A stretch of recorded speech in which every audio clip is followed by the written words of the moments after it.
आपली संस्कृती, आपले संस्कार सदा राहू दे आपल्या सोबत। भारताच्या महान ग्रंथांचे आणि काव्यांचे संपूर्ण संकलन सबस्क्राइब करा तिलक।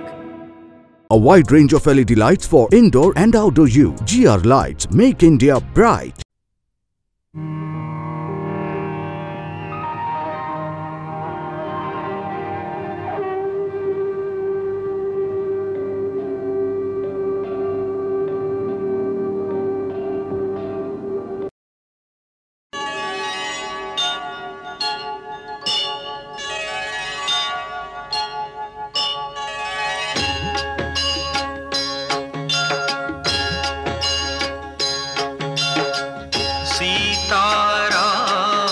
चरित अति पावन, मधुर सरस रस किति मन भावन।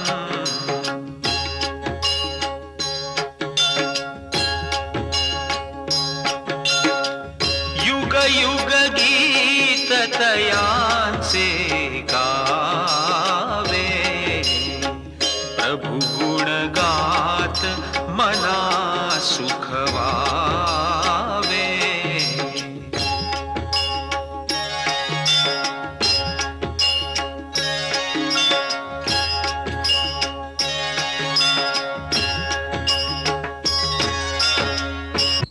जितकं सहज वाटलं होतं तितकं सरळ नाहीये शत्रूवर विजय मिळवणं।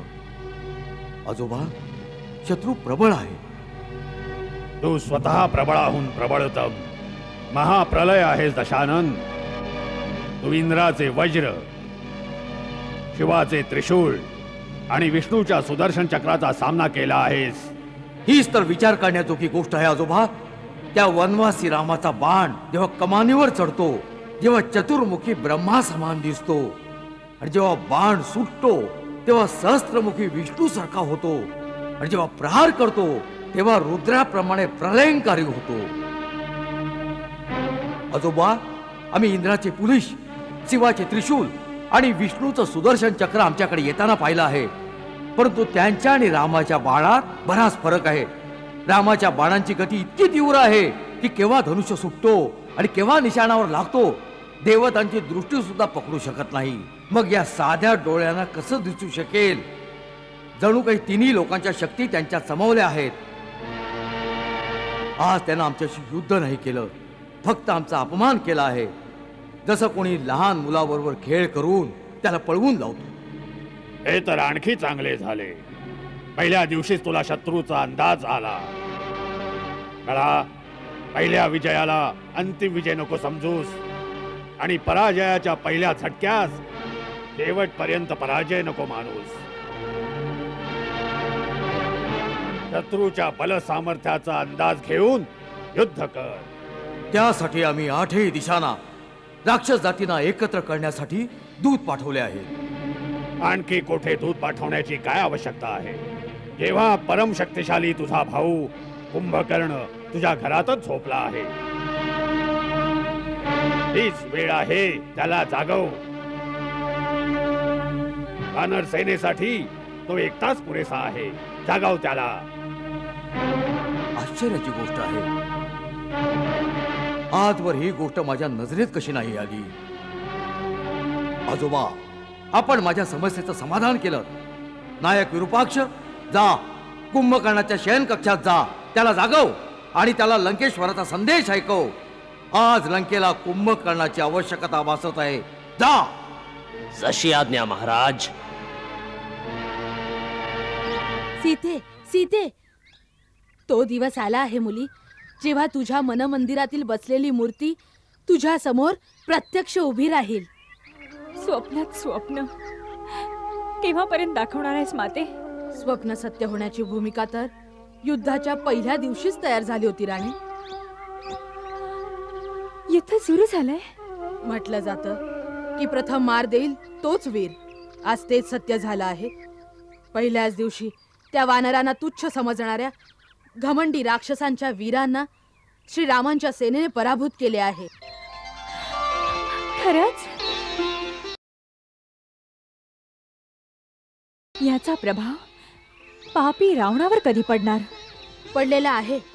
पहिल्या दिवशी तुझ्या परमवीर पतीने त्याला निशस्त्र करून युद्धाच्या भूमीत सगळ्यांच्या समोर अपमानित करून पाठवला आहे, हे सांगून की निशस्त्र्यावर आम्ही रघुवंशी वार नाही करत. जा, उद्या परत ये. मग काय, तो एका घायाळ सापाप्रमाणे तडफडत राहिला आहे. त्याचे मनोबल तुटलेलं आहे आणि मी ऐकलंय की तो आपला भाऊ कुंभकर्ण याला जागवणार आहे.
कानाजवळ जाऊन जोरात वाजवा.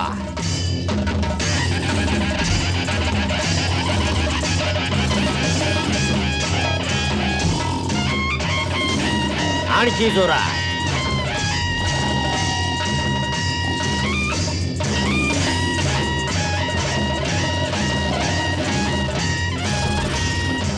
आणखी जोरात.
जोरात वाजवा.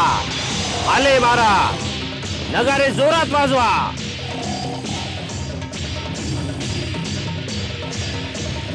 त्यांना जागवण्याचा प्रयत्न करा. जोरात. आणखी जोरात.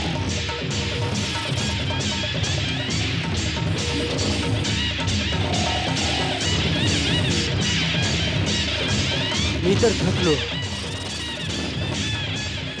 मला तर जोराची भूक लागली आहे. हा? भूक? महाराज कुंभकर्णांच्या भोजनाची तयारी केली जावी. नक्कीच त्याच्या सुगंधानं महाराज उठतील.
महाराज.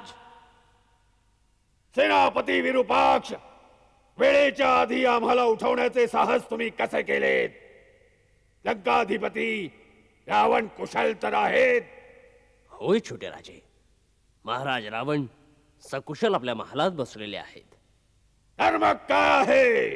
लंकेवर तर काही संकट नाही आले? होय, आतापर्यंत तरी लंका पूर्णपणे सुरक्षित आहे, परंतु आता तिची सुरक्षा संकटात आहे. चारही बाजूंनी सुग्रीवाच्या वानर सेनेनं वेढलंय. वानर सेनेने वेढले आहे, परंतु वानरराज वाली बरोबर आपली मित्रता होती. वाली मारला गेलाय.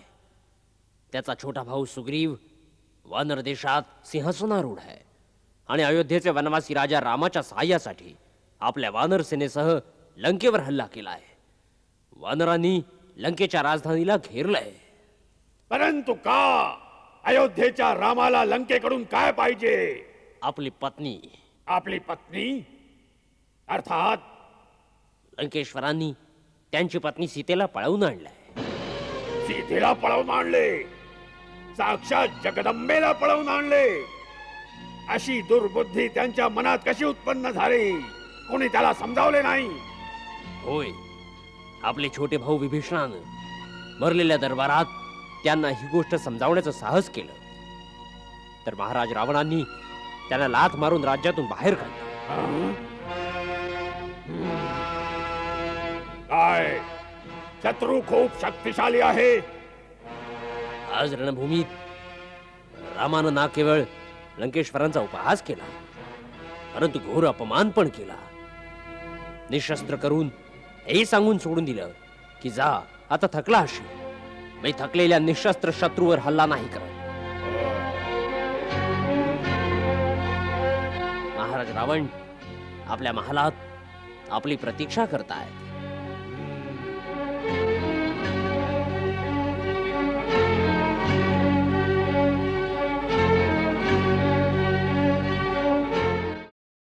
वाह, कुंभकर्ण जागा झाला.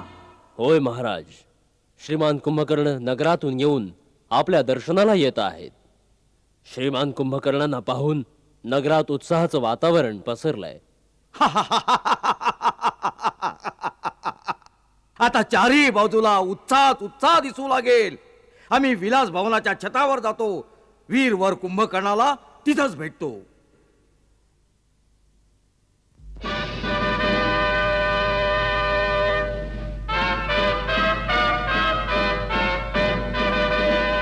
दीर्घायु भव. महाराज, मला जे विरूपाक्षाने ऐकवले आहे काय ते खरे आहे? काय यावेळी वानर सेनेने लंकेभोवती घेरा घातला आहे आणि लंकेवर संकटाचे ढग पसरले आहेत? होय तात, यावेळी लंकेवर संकट आलं आहे, म्हणून तुला आवेळी उठवण्यात येत आहे. कारण की आमच्या सगळ्यांच्या आशा तुझ्यावर केंद्रित आहेत. शत्रूनं थोड्याच वेळात आपल्या प्रमुख योद्ध्यांना मारला आहे. जोपर्यंत समुद्राच्या पलीकडून दुसऱ्या ठिकाणाहून आणखी राक्षस योद्धा मदतीस येत नाहीत, तोपर्यंत या उरल्या सुरल्या सेनेसह लंकेचं रक्षण करणं फार कठीण दिसत आहे. लंकेचा कोशही रिकामा होणार आहे. यासाठी तुझं युद्धभूमीवर जाणं अवश्य झालं आहे. इंद्रजित कडून काही नाही झाले. जेव्हा आम्ही स्वतः रामाची टक्कर देऊ नाही शकलो, तेव्हा इंद्रजित त्याच्याशी सामना कसा करणार? म्हणून आम्ही त्याला अजूनपर्यंत युद्धात नाही पाठवले. आपण स्वतः काय रणभूमीवर गेला होता? होय, जेव्हा प्रहस्त आणि मकराक्षही मारला गेला, तेव्हा आम्ही विचार केला की शत्रू अशा योद्ध्यांना वश नाही होणार. युद्ध वाढत जाईल आणि लंकेच्या रहिवाशांचं मनोबल दिवसेंदिवस मंद होत जाईल. म्हणून आम्ही निश्चय केला की आम्ही स्वतः जाऊन एकाच बाणात शत्रूचा समूळ नाश करू. परंतु शत्रू इतका निर्बल नाही निघाला जितका आम्ही समजलो होतो. त्याने आमच्या सर्व अस्त्रांना कापून आम्हाला निशस्त्र करून टाकले. आणि सर्वात मोठा आघात त्याने तेव्हा दिला जेव्हा त्याने त्या अवस्थेत आमचा वध नाही केला. युद्धात मेल्यामुळे आमच्या वीरतेला डाग नाही लागत, परंतु त्याने आम्हाला अपमानित करून परत पाठवलं. आज सर्व जग आमच्यावर हसत असणार. इतकंच काय, सीता पण माझा उपहास करेल. आता मी कोणत्या गौरवाच्या अहंकाराला घेऊन तिच्या समोर जाणार? कुंभकर्ण, माझ्या भावा, यासाठी तू युद्धभूमीवर जाऊन त्या वानरांचं आणि मानवांचं भक्षण करणं आवश्यक झालं आहे. आज राक्षस जातीची लाज तुझ्या हातात आहे. तुला रावणाच्या अपमानाचा बदला घ्यायचा आहे रामाकडून.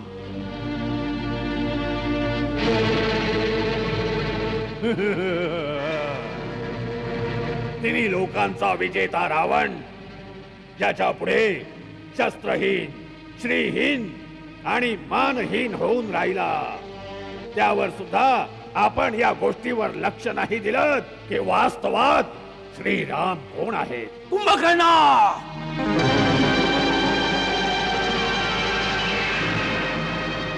शत्रूला श्री लावून संबोधित करू नकोस. महाराज, डोळे मिटून सुद्धा सूर्याचा प्रकाश लोप नाही होत. जे तिन्ही लोकांचे स्वामी आहेत, स्वतः श्रीमान नारायण आहेत, त्यांना श्रीरामच म्हटले पाहिजे. दादा, आपण बहुधा हे विसरला आहात की श्रीरामांच्या काही पिढ्या अगोदर इक्ष्वाकू वंशाच्या राजाने आपल्याला शाप दिला होता की जेव्हा स्वतः श्रीमान नारायण आपल्या कुळात अवतार घेतील तेव्हा त्याच नररूपात आपला विनाश करतील. ही गोष्ट ही विसरलात जी नारदाने मला सांगितली होती की विष्णूने राक्षसांचा नाश करण्यासाठी अयोध्यापती दशरथाच्या घरी जन्म घेतला. राधा, ब्रह्माची गोष्टही विसरलात तरी सुद्धा आपण महाराणी सीतेला पळवून आणलेत, जी स्वतः लक्ष्मीचा अवतार आहे. आम्हाला आमच्या बहिणीच्या अपमानाचा बदला घ्यायचा होता. आमच्या बहिणीच्या वधाचा प्रतिशोध काय आमचं कर्तव्य नाहीये? होतं, पण ते कार्य वीरांप्रमाणे करायचं. चोरांप्रमाणे एका स्त्रीचं हरण करून काय आपलं मस्तक गौरवाने उंच झाले आहे. शूर्पणखा तर माझीही बहीण होती. आज मला ज्या प्रकारे उठवले आहे त्या दिवशी किंवा हे हीन कार्य करण्यापूर्वी मला जागवलं असतं तर मी सांगितलं असतं की प्रतिशोध कसा घेतला जातो. राजासाठी उचितच नाही, पण आवश्यकही आहे की तो प्रत्येक महत्वपूर्ण कार्य आपले परम विद्वान आणि खऱ्या हितैषी मंत्र्यांच्या सल्ल्याने केले पाहिजे. राजाला चापलूस आणि अशा स्वार्थी मंत्र्यांच्या गोष्टीत नाही फसलं पाहिजे, जे आपले स्वतःचे हित आणि अर्थ स्वार्थासाठी राजाच्या बरोबर आपल्या देशालाही शत्रूच्या हातात विकू शकतात.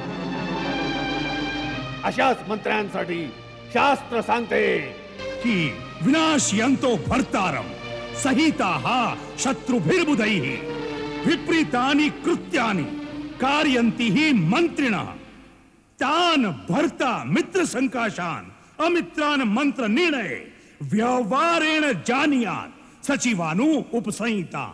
कुंभकर्ण, ही वेळ शास्त्र ऐकवण्याची नाही आहे. प्रत्येक गोष्ट आपापल्या वेळी योग्य असते. हीच गोष्ट तर मी सांगू इच्छितो दादा, की आपण योग्य वेळी योग्य गोष्ट नाही केली. नीती सांगते की पुरुषाला धर्म, अर्थ आणि काम यांचे सेवन योग्य वेळीच केले पाहिजे. जसे प्रातःकाळी धर्माचे, मध्यान्ह काळात अर्थ सेवनाचे आणि रात्रीला काम सेवनाचे विधान आहे. या तिघातही धर्म श्रेष्ठ आहे.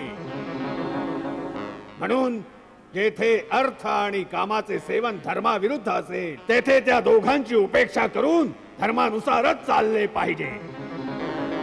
मंगल भाव मनात जपोनी दशरथ राज आनंदे मनोमानी.